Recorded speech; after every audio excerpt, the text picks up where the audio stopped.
Welcome to a new episode of Books and Beyond from the Winter Park Library, recorded live in the recording studio at the library in beautiful Winter Park, Florida.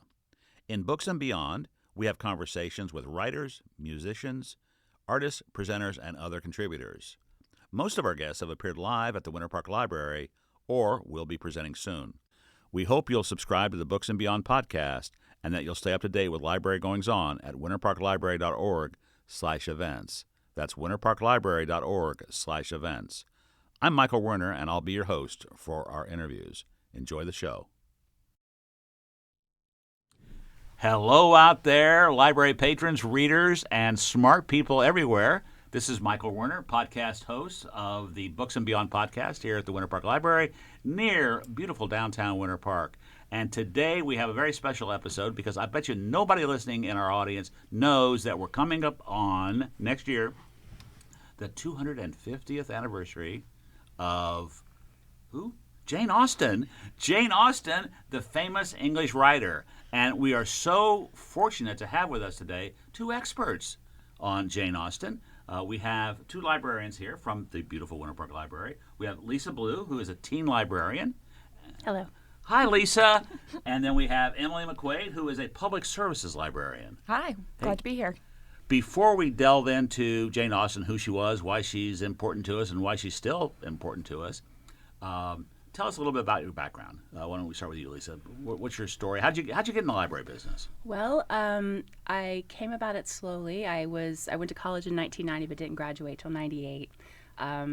And then I was a teacher for 2 years, and it was kind of soul-killing because I cared more about the English I was teaching than the students did. But I had a classroom library that they could borrow from any time, and I thought, I need a gear shift in careers. So I went back to school, got my MLS, and I've been a librarian since 2004. Okay. And how long have you been here at the Winter Park Library? 2004. Ah, okay. They can't run you off, huh? Nope. All right. And you don't want to leave. No, they're with me for life. That's wonderful. And Emily, how about you? Same question. So I'm relatively new to the library field. I had a whole other career before this, and then, as I like to say, before COVID, BC. But I've always loved reading and been very passionate about libraries, and so kind of decided to make a shift and went back and got my master's and worked for a little bit at Orange County, and then came over to Winter Park as a librarian, and I've never been happier. Wonderful. So, yeah. It's great to have you both here, and it's great to have two bright Jane Austen fans and students in here today. So let's talk about Jane and why she's important. As I said, it's her 250th birthday coming up next year. So if one of you wants to start, why Jane Austen? Why is she important? Yeah, my gosh, what a loaded question, right? Emily, yeah. Yes. Yeah, so, Jane has such an interesting story that I think is really compelling to a lot of people even today. And then, of course, her writing has this universality to it for a few different reasons. I mean, my favorite, though, is like her cleverness and humor, which, remains hilarious even today. Also, what she did for the literary movements, with realism, a lot of reactions to cult of sensibility, things were kind of going on as the novel developed in Britain. She's just, she lived during a very important time in British history. We were talking a little bit, she was born right before the American Revolution. She was alive during the French Revolution. She was, around during the Napoleonic Wars. So there's so many different things that were going on. But she wrote about these little microcosms that had, really complex, themes also going on. And I think that's still relevant today, and it's still, people still care about that. Yeah, and my main this is Lisa. thing, yes, my main thing, what drew me to Austen in the first place, was the relationships among her characters, not just the romantic relationships, but the familial ones. Obviously, that's a part of my life even today, and a part of everybody's life. Sure. So I think that's a really good connection with people today and Jane Austen from then. And also, Emily mentioned how funny she was, and she's also, her wit is a bit caustic, a bit sharp, and it talks about societal hypocrisy, gender roles, class distinction, which are things we're grappling with even today. So, and it still carries forward to today. That humor. I mean, it still translates to 21st century. Oh, of course, especially like in relation to characters. I think like everybody has met a Mr. Collins in their life. It's like insufferable. Yeah, but she did a great job of kind of balancing real life with some social commentary, which I think is one of the things that makes her so prolific. Yeah. Well, I think it's amazing that she's still, and we're going to talk more about this, obviously, that she's still so relevant today through, I don't know what you call them, through translations of her work into other media, right? I mean, a lot of people know her, or know her work, but maybe don't know Jane Austen, right? Which we'll talk about. Yeah. Absolutely. Clueless. A lot of people don't even know that Clueless was actually based on one of her novels. Yep. Emma. Yeah, yeah. And there's a massive, massive following of the 2005 adaptation of Pride and Prejudice, Sore subject. starring Keira Knightley, and it's beautifully shot, and it's also celebrating its own anniversary in 2025. Its 20-year anniversary. Right. So we'll be celebrating that Of as that well. of that movie. Yes, Okay. absolutely. And you'll be screening it here, I'm sure. No. No. Spoiler alert. Okay. No. But Okay. we'll talk about that shortly. Okay. Speaking of that, I was looking over your schedule of activities for 2025, and it's called the Year with Jane Austen. And again, we're here with Lisa Blue, teen librarian, and Emily McQuade, public services librarian. And they have put together, I mean, I'm not kidding, as an amazing itinerary of activities and films and book talks and teen things and just all kinds of activities going on. As our podcast producer Jeremy said to me before we started today, he said, because I was showing him this list, and he said, "Wow, imagine what it's going to be when she's 300." It's a great list. So tell us a little bit about how that developed and why Jane Austen in 250 years. Well, many of us on staff are big fans of Jane Austen, and Okay. somebody dropped the message that she was turning 250, and we all just sort of jumped on it like dogs on a bowl of food, and we said, yes, let's do this. We had amazing ideas. We probably threw out a couple hundred Oh, ideas. so many. And then thought, well, we probably need to dial that back just a little bit, but also focusing on different aspects of interests and levels of connection with Austen. We wanted to appeal to those who are uber fans of her work and those who have never even heard of her, even like the littlest library users. We wanted to connect with them and Jane Austen. Yeah, I think we were kind of trying to figure out what our education goals here, and some of the things we discussed was, obviously literacy. That's a big part, whether it's for Jane Austen Jr. with the young ones or with adults, as well as kind of strengthening our engagement here within our community, which is why we have a few community partners that are also going to be participating in our activities. And then also kind of presenting a more inclusive interpretation of Austen, and so trying to tell more of the context, giving more context to her works, and making it more approachable to everyone in the Winter Park community and Greater Orlando, of course. Emily, what do you mean by that? And more inclusive? Yeah, so I think people often have this idea of Jane Austen as being this kind of pretentious, British, old-fashioned, romancy writer, and those things are there in a lot of ways, but there's also a lot of complexity. Also, some discussions, of British colonialism, some where the money is for some of these aristocratic families, as well as what was the gender roles that are going on there. And, we'd like to think that a lot of that stuff no longer, we've progressed past that, but in a lot of ways we also haven't. So kind of making it more approachable. And then also, I think as Lisa kind of mentioned a little bit, maybe not everybody's going to be on board with reading all of her novels, or they don't have the capacity to do that. Well, that's why we're kind of introducing the film adaptations as well, or more contemporary adaptations, so that everyone can participate and kind of engage with these stories in a new way. And what was her own background? Was she from an aristocratic family, or where did she come from? Yeah, she was born in Hampshire in 1775. Okay. She was the daughter of a reverend and Mrs. Austen, and she was the 7th of 8 children. But she had a very particular close relationship with her sister Cassandra. So she went to school in Oxford, Southampton, and Reading with Cassandra. But then she had an early illness and died at a pretty early age. Well, In her 40s. Yeah. Yeah, so she, her family, if you're looking at kind of the British hierarchies, they were wealthy enough. They, their working was going to be in either the military or within religious capacities. They weren't part of like the nobility, but they were, I think, what they call like landed gentry.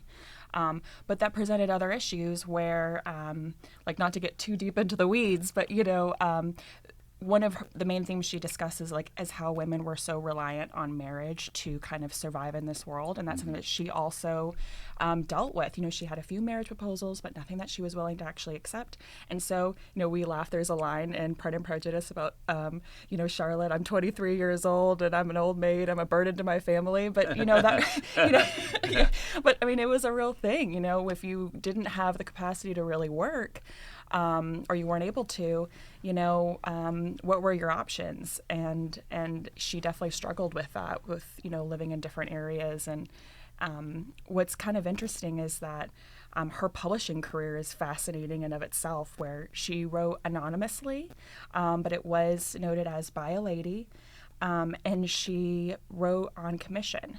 So she actually did make a relatively good sum of money, especially for her first couple novels, for a woman, but obviously not enough to really sustain herself, her mother, her sister, once her father had passed. So it's kind of fascinating. did she marry? Never. Never married. So maybe never had children. Never had children. Yeah. No. Her nephew wrote one of the first biographies of her, though, which was kind of interesting. Her family was very supportive of her writing. They were kind of her biggest proponents. And after she passed, her nephew advocated for a few of the last novels to be published posthumously, and he wrote a biography for her there. And that was the first time that she was ever credited for these novels. And one of my favorites is one of those. After too. she had died. Yep. After she died. And Lisa, your favorite is? Well, one of my Or one- favorites one- is Persuasion, and that was published in December of the year that she died, and she died, I think, in July of that year. So. And how old was she when she died, more or less? You're making me do 41. math. 41. She was 41. She was only 41. Wow. What Yeah. a prolific life. Yeah. Okay, well, let's talk now about some of the events here at the library. So we know a little bit about Jane. We know why we're celebrating her birthday. It's 250 years. And you've got just a ton of stuff going on here. Can you highlight just a couple of those or speak to those, or how you came up with the ones that you did? Well, we're kicking off in January 2025. January. I like it. I like it. We've kind of she had 6 published novels during her during and just immediately after her lifetime. So we've kind of sectioned out the year into 2-month chunks to focus on each of those novels. Okay. Including a book club with Emily, and she can talk a little bit about that. Yes. We also want to feature some of the adaptations here at the library. But we also visited Enzian and told them of our plans, and they thought, this sounds amazing. Let's be a part of that. And for those of you that don't know, that if you're listening from far away, we have listeners all over the world, that the Enzian Theater is an independent movie theater just up the road here from the Winter Park Library. So, Yeah, go it's a ahead. fantastic place, and we partner with them for our Real Short Teen Film Festival, so I thought they might be really a great fit for this particular project of ours. So we talked about the 2005 Pride and Prejudice, and that is going to be one of the films that is going to be screened at Enzian rather here at the library. Okay. But we're also going to do the BBC marathon of Pride and Prejudice for Lisa. My since that's particular favorite. That's her favorite. And the definitive work, I would guess. And what does that mean, the BBC? I mean, I know BBC. What does BBC Marathon mean? Well, in 1995, BBC had a 6-hour mini-series adaptation of Pride and Prejudice, which is okay. by many considered to be the definitive adaptation of that work. So, 95, it is also celebrating an anniversary. Its 30th anniversary. So, As you can tell, this is a little contentious, Yeah, which yeah, is you the were laughing definitive there, one. Emily, yeah. Is it 2005 or is it the BBC? I love the 2005 version. Personally, I think that's much better adaptation, but we agree to disagree. I won't fight you on that. We'll just guess we'll agree to disagree on that. Okay, so you're starting out in January, and you've got events for kids, adults, Yes. Everything? Everybody? Everybody. Okay. We're hoping to reach all age levels. The activities, classes, events for the very youngest members, we're dubbing Jane Austen Jr. As sort of a tagline for parents to know that that activity is appropriate for their children.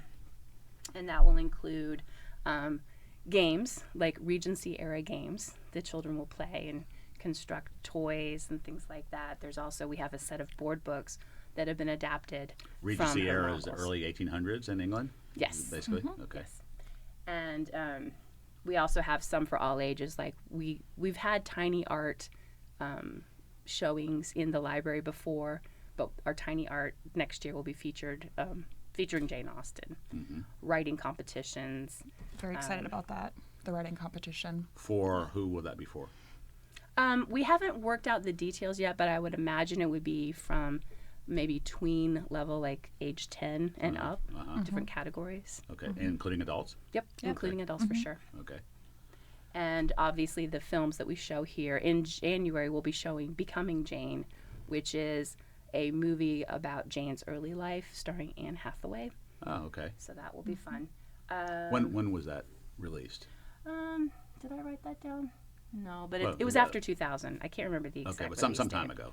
Yes. Well, I guess it's all relative, right? We're talking about Jane Austen 250 years ago, so that was some time ago, yeah. And you mentioned book club, and you looked at Emily. What's the deal with the book club? Yeah, so I'm going to be running primarily for adults a book club where we're going to be reading the novels and be able to kind of discuss them and have activities centered around them, just so we can all kind of, and some people, maybe this is your first time reading it, or maybe this is your 100th time reading it, so it'd be fun to just, everyone loves to chat about the different stories, so kind of creating a space for that. Okay, well, thank you. Whoa! What does that mean? I think that means, ladies, that it's time for rapid fire Q&A. Oof. This is a chance where we get to know you a little bit better, some of your personal quirks and likes and dislikes. So we'll ask questions of both of you. Maybe let's go back and forth. So let's start with Emily. Okay. Emily, what did you want to be when you were a kid? Oh, when I wanted to be a kid, I wanted to be a romance writer, actually. Okay. Did you ever try your hand at it? No, I did a little creative writing, but it kind of took a turn towards more of a literary, which is a lot less fun. So maybe in the future I'll revisit. All right. That's a good question for everybody. So Lisa has the same question as a kid. I wanted to be an obstetrician, and then I went to college, took one chemistry 101, and I was out. So I was done. Okay. Another question, and we'll start with Lisa this time. Excluding Jane, who is one of your favorite fiction authors? Stephen King. Stephen King. I have okay. almost all of his books on bookshelves at home. Okay. He's a great storyteller. Yeah. Oh, he's a fantastic storyteller. And you've read most of his work? Oh, yeah. Yeah. Okay. Emily. Okay. 0 calories. This food has 0 calories. Yeah. It can be anything you want it to be. You can have as much as you want. What is your favorite food that you would eat every day if it had 0 calories? Oh, cheesecake. Cheesecake. Yeah. Just plain cheesecake, choice. or you have a favorite flavor? Just plain cheesecake with a sour cream topper. Yeah. Sounds Okay. delicious. Yeah. Lisa, if you could live in any era, besides Jane's era, well, no, we didn't include Jane's era. If you could live in any era, when would you like to have lived if it's not excluding the one we're in now? That's tough because I don't particularly like the health practices of those eras. Okay. So maybe futuristic, Okay. where we had improved healthcare. Okay. Sort of the same question for you, Emily. Where would you like to live if you weren't living here? Oh, Portugal. Portugal. Yeah. Have you been? No, it's the place it's like number 1 on my list to visit. But it has beaches and mountains and wonderful food and great people. So that's what I think I'd go there. It seems to be kind of a hot spot. I've heard a lot of Yes. people want to go to Portugal or Yeah. have been to Portugal. My aunt's actually from Portugal, so I have some inside information. She's Portuguese? Oh, okay. Cool. Okay. Yeah. Lisa, do you have a favorite saying or quote? Well, Langston Hughes's motto is a poem that's very, very short, and I memerized it, and I think it's That's the name of the poem, It's motto? called Motto. Mhm. Would you like me to recite it? Yes, go for it. I play it cool and dig all jive. That's the reason I stay alive. My motto as I live and learn is dig and be dug in return. Oh, I love it. Nice. Yeah, very, very nice. And that was from Langston Hughes' 20s? Harlem Renaissance era, yep. Yeah, yeah. Emily, it's your turn. Okay. Okay. What character trait do you admire most in others? Probably kindness. Yeah, I think kindness is the most important thing that we, need to have more of in this world. That's a good trait. Lisa, if you weren't a librarian, what do you think you would be doing? Well, I would love to own a little independent bookstore, maybe with a cat. I'm not sure because I don't dig on litter boxes that much. Yeah. But Black cat? no, I'm kind of superstitious about that. Okay. Maybe a calico cat would be Okay, kind of like cool. sitting in the window, the front Yeah, window. absolutely. Yeah. But a bookstore would be perfection. Yeah. Hard to make a living with a bookstore, but That is the problem, yes. Emily, what's the best advice you've ever received? Let's see. My dad always said that, it's never too late to change your mind and pursue a dream. And I think sometimes we get caught up in what we're supposed to be doing or plan to do. And it's good to kind of keep in mind that, hey, if this isn't making me happy, it's never too late to take a beat and pivot. So Portugal, here we come. Oh, yeah. I wonder what the library world looks like over there. One more question for each of you. Lisa, what's something they don't teach you in school but should? Well, the financial aspect of your life, I never learned anything about balancing checkbooks or how federal taxes worked. And that's kind of one of the things I like to teach teens here at the library so they're prepared, because I absolutely was not prepared for that. And credit card applications when I was a freshman in college, I thought, ooh, free money. No, not free money. Had to really work out how to pay off those credit cards before I graduated. Do you have an actual class in that or a course in that here? We've had some before, and we're developing some new ones. Speaking of that gives me a chance to put in my commercial here for the incredible amount of events that you have here at the library. If you go to winterparklibrary.org/events, you'll see all the events that are happening in the library this month, next month, and sometimes a couple of months in advance. And as I've gotten more involved with this podcast and being around the people that do some of these events, it's just incredible. I mean, there are events for kids, for adults, there's movies, there's books, there's music, there's dance, you name it, there's an event going on. I don't know, I think it's kind of slowed down over the holidays a little bit, but every month there's well over 100 events here. I mean, if you include all the age levels and everything else, it's just quite incredible. Okay, Emily, last question. Okay. What's your favorite meal? Oh, and you can't have 3 courses of cheesecake. Fair enough. Yeah. No, my favorite meal is a roasted chicken with mashed potatoes, carrots, and peas. It's lunchtime, Emily. Okay. Why you do that to me? Sorry. Yep. Yeah, that's pretty nice. Well, Thanksgiving's coming up. That's kind of close. I mean, turkey instead of... I'm sorry, unpopular opinion, but chicken is 1,000 times better than a turkey. Okay. All right. Okay. Where are we? Jane Austen. Let's go back to Jane. So we were talking about some of the events that are coming up. You talked a little bit about the book club. What else do you want to tell us about 2025 and the Year of Jane Austen? Well, or Year with Jane Austen. Year with Jane Austen. Year with Jane Austen. One of the things we're most excited about is to culminate the year, which is around Jane's birthday, which I think is December 13th. We want to have a ball where people come and we'll do Regency dances. We'll have all kinds of, little nibbles and music. And it will be a real appropriate affair to just say goodbye to our year of awesomeness. Have you Sorry, go ahead. I was going to say, people can dress up and really get into it and have it be a really special, a special time. That would be exciting. Have you started doing any research on that? I'm yes. curious. What were the foods at that time? What would be served at a ball? Well, they had the meats for sure, the roast meats. Yeah, a lot of times they would do a dinner afterwards. So it'd be kind of like smaller dishes, and then they'd do like a lemonade, or I think it's called like a ratafia. So it's like a small wine or something like that. All the good desserts, things like that. And these balls would last into the wee hours of the morning, which we won't be doing. No. But it was not uncommon for people to be going home at 4 or 5 a.m. Interesting. Very interesting. Okay, Tell me more. What else is going on? What other kind of events you got happening? Yeah, so we've been trying to kind of find things for everybody, as we talked about before.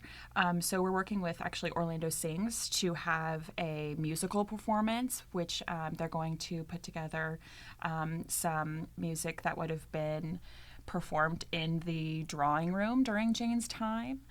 That's something kind of special. We also have some crafts. We have a calligrapher who's going to come in and teach people how to do envelopes and letter writing and how to do all the special folds for that kind of thing.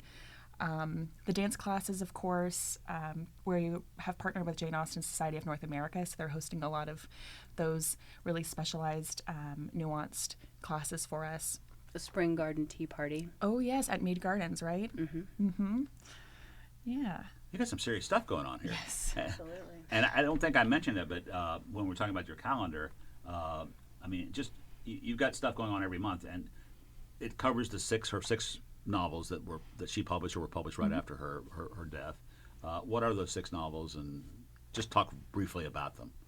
Well, Sense and Sensibility is what we're starting with. Are they in order of publication? They're not in order of publication. We kind of arranged them around autumnal themes and spring themes, like Northanger Abbey, which is kind of a gothic has a gothic vein running through it, so we thought that would be perfect in the autumn months of October. Right. Halloween, Mansfield Park is a little bit more springy, so that will be in the spring. And Emma is a fun summery vibe, so we're doing that one in the summer. And of course, we're ending with the best, Pride and Prejudice, at the end. So At least most iconic. most iconic, but I will also say the best. Yeah. You don't agree with that, Emily? That is, or it's not your favorite? No, it probably is. Sense and Sensibility, I think, actually is my favorite because I have a sister and I love the sister story, and I think no one writes a sibling relationship quite like Jane does. But Pride and Prejudice is pretty far up there too. I think it's the one that most people know. Yeah. I agree. Yeah. I did coming in. I mean, I've heard of some of the other ones, but I knew more about Pride and Prejudice than the other ones. Okay. What else? We've got some virtual reality classes scheduled.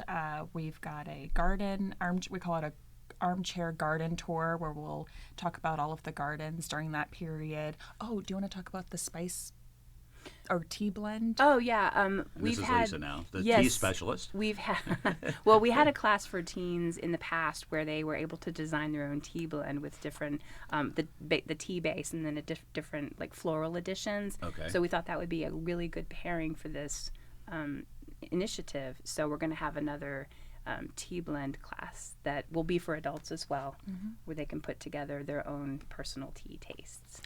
And of course, we have, more scholarly presentations also scheduled, whether it's about like historical contexts or literary discussions. There's a lot to go over, so we can kind of hit a few different points that people may be interested in. And we even have more athletic things like a potential fencing class. Oh, right, yeah. Ah, okay, nice. Yeah. Will you be publishing the entire calendar? Or are you going to do it like sort of month by month as we come into the months? Well, we're still developing a lot of them that come later on in the year, but everything will be on our calendar, and it'll have a tag of Jane Austen. So if people filter the calendar for Jane Austen, they'll be able to see what's coming up. So yeah, definitely encourage everyone to visit winterparklibrary.org and /events. Thank you.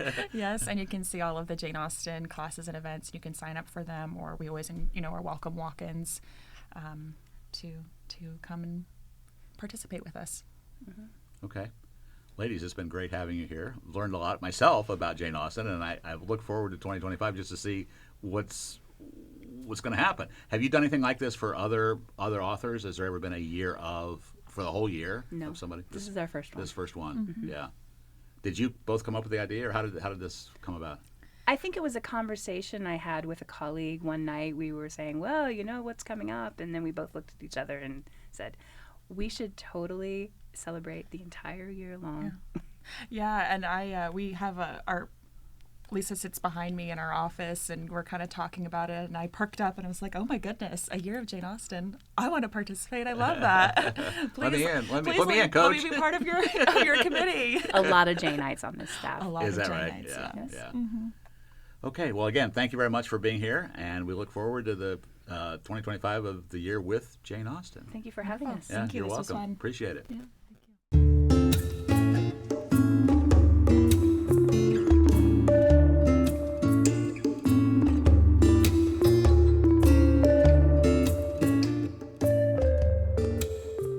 Thanks for joining us for another episode of Books and Beyond from the Winter Park Library.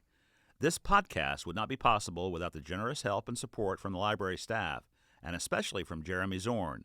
Jeremy's official title is Public Services Librarian, but he does many things here at the library, including producing this podcast. We can't do this without you, Jeremy. Our theme music is from the song Don't Go by Bovine Joe and the Buffalo Herd. That's Herd spelled H-E-A-R-D. We hope you'll let your friends and others know about this podcast and that you'll come by the library for one of our offerings, which you can find at winterparklibrary.org/events. That's winterparklibrary.org/events. If you have questions or suggestions for the podcast or just want to talk about Books and Beyond, please send an email to podcast@winterparklibrary.org. That's an email to podcast@winterparklibrary.org. Remember that the Winter Park Library promotes the free and open exchange of ideas and does not attempt to control or take responsibility for any opinions that may be expressed in this podcast. Opinions expressed in this podcast do not constitute or imply an endorsement or a reflection of the library's policies or beliefs. This is Michael Werner, wishing you well until our next episode of Books and Beyond.